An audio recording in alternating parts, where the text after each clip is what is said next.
It is 10:15.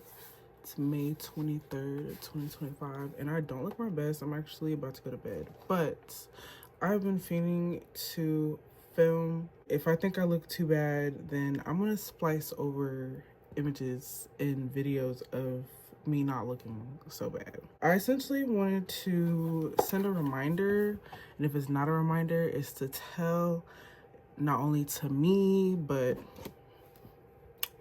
everybody, the internet, I guess, to encourage you to keep yourself a secret and to keep your plans a secret, keep your happenings a secret. The in between, the meat and potatoes, you could talk about your journey, but no.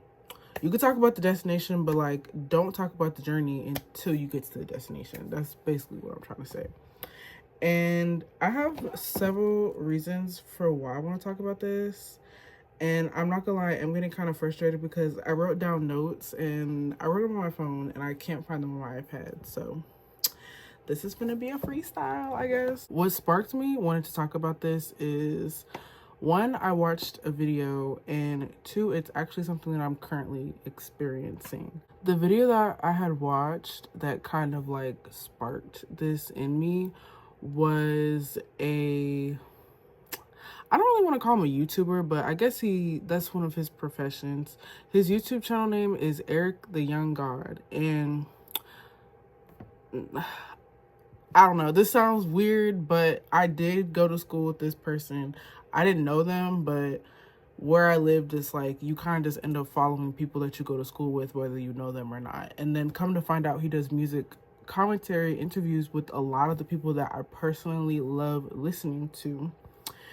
And so I like his videos, and he had an interview with another YouTuber, FD Signifier, and I really like FD Signifier as well. Side note, sometimes I feel like really dumb listening to his stuff because it comes off as very elegant and put together and well spoken, and I get what he's saying more often than not using context clues, but I feel like sometimes I fail to miss like the initial point. I do feel a little bit slow. One of the things that Eric said in the conversation that they were having was that he watched or read something else that kind of explained this human experience phenomenon, that people find power in saying that they're gonna do something. That same like power in the spoken word is as powerful as doing the thing that they said they were going to do without having actually done what they said they were going to do. If I said that correctly, it's like, I'm going to explain to you that I'm about to take out the trash.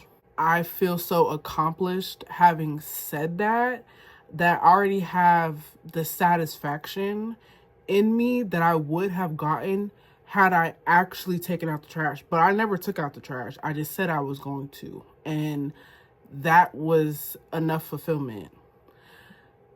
And you don't necessarily ever have to go about doing what you said you were going to do. I found that to be so powerful because sometimes I suffer with that, where I talk about my ambitions and my want and drive to do certain things, and then I actually look around and I haven't done not shit. I understand. I think that sometimes I get really excited wanting to tell people things. In the end, like, especially when it's not done, is really the only circumstance. When it's not done, when it hasn't been done, when it's still a work in progress,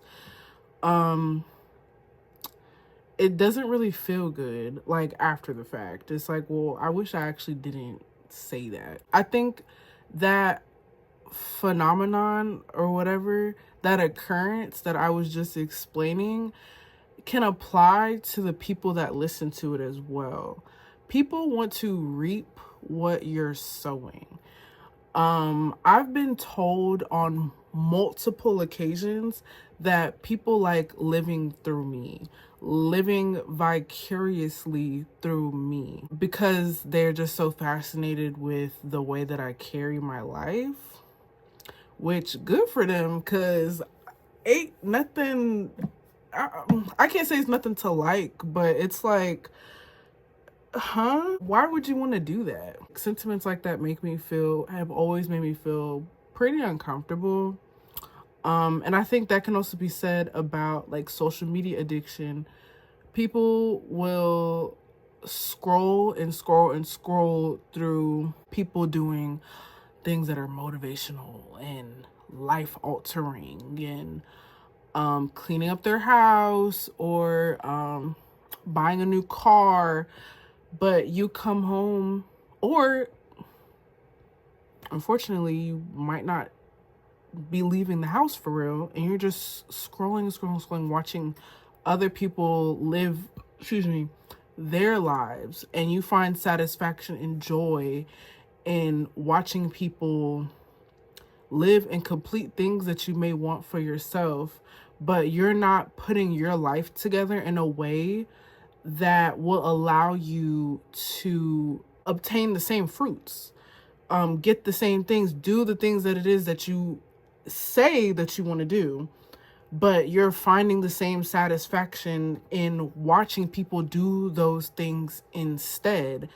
Like, I know some people say like, oh, a win for them is a win for me. Like, I don't necessarily, I feel like to say that applies to the situation is a reach, but I do think that some people really think that way, and kind of feel like they don't have to execute their own life because they're living vicariously through people online and maybe even people around them. People want to reap what you're sowing. People are leeches, and this is really unfortunate. First of all, elephant in the room, yes, I have trust issues, and I have trust issues for multitude of reasons. My trust issues are exercised, and this is something I'm working on, with people that I do actually find trustworthy. I don't trust everybody with the same expectations. I don't have the same expectations for every person in my life. And with that being said, I compartmentalize who gets to know what, or who, if I'm telling this person blah blah blah blah blah. And that extends to anybody who's in my life. There's people at work, there's family, there's friends. Certain people don't know certain things on purpose, and certain people do. Sometimes I find that I don't even want to tell like the closest people to me certain things. I know that I can. It's that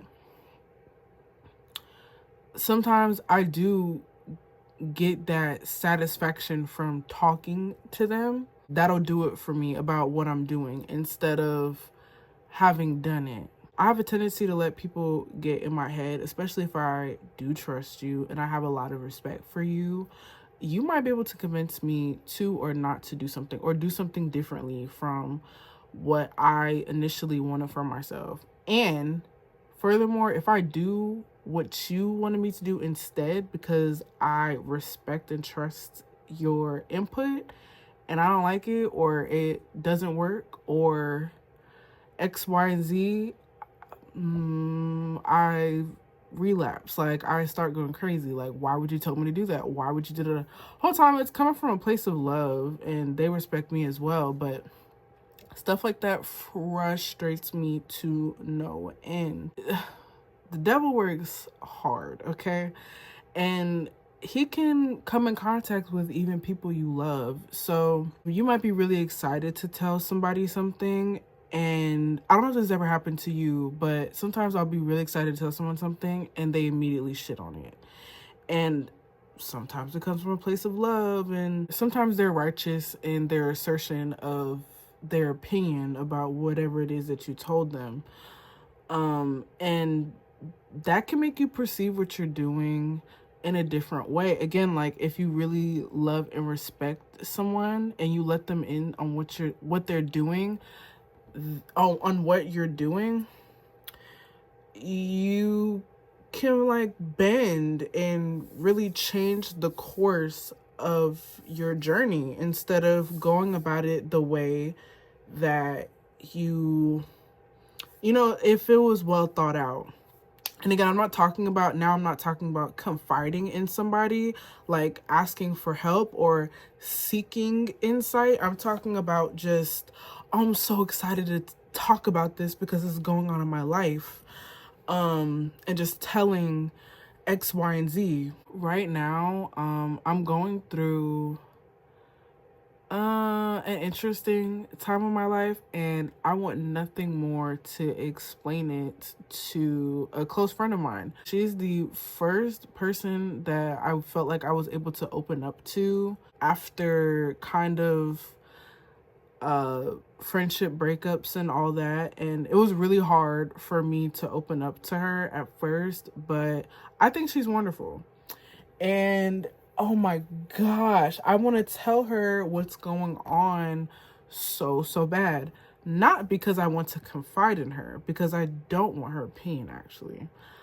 But because I'm excited to talk about something that's going on in my life, but it's not done. It's not happening yet. You don't have to explain yourself to people if unfortunately it doesn't come to fruition because you didn't say anything in the first place. You could talk about what happened after the fact, kind of vent your frustrations, but there's no like, actually I'm not getting the record deal because when the whole time nobody had to know that you was getting a record deal.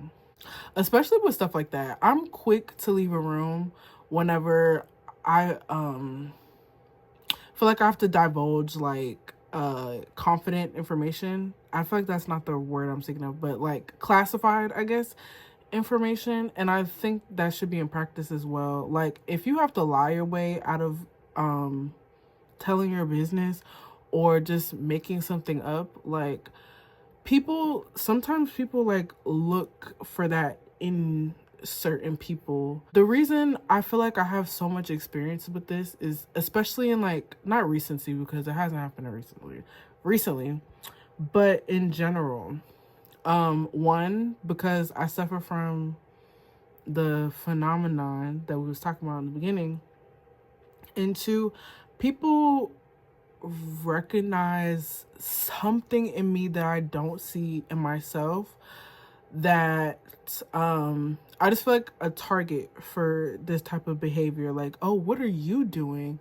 Oh, you like, it seems like things are doing whatever they should do in your life. Like, how is that going? Like, what are the types of, like, almost like digging for my organs, harvesting information out of me about like my personal life. And I used to be open book, and to an extent sometimes I can be like, it really just depends on the situation. For the most part, I've been able to recognize this kind of behavior as what it is, being, it's not even being messy, like I don't know what it is, but it's just weird and it is uncomfortable. I get uncomfortable now. I just wanted to speak about that because I just felt compelled to, and I've been wanting to film for a hot minute at this point. So thank you so much for listening, and like the video if you liked the video. If you didn't,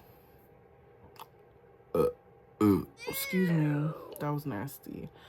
I'm gonna go to bed, so good night, and you will see me when you see me.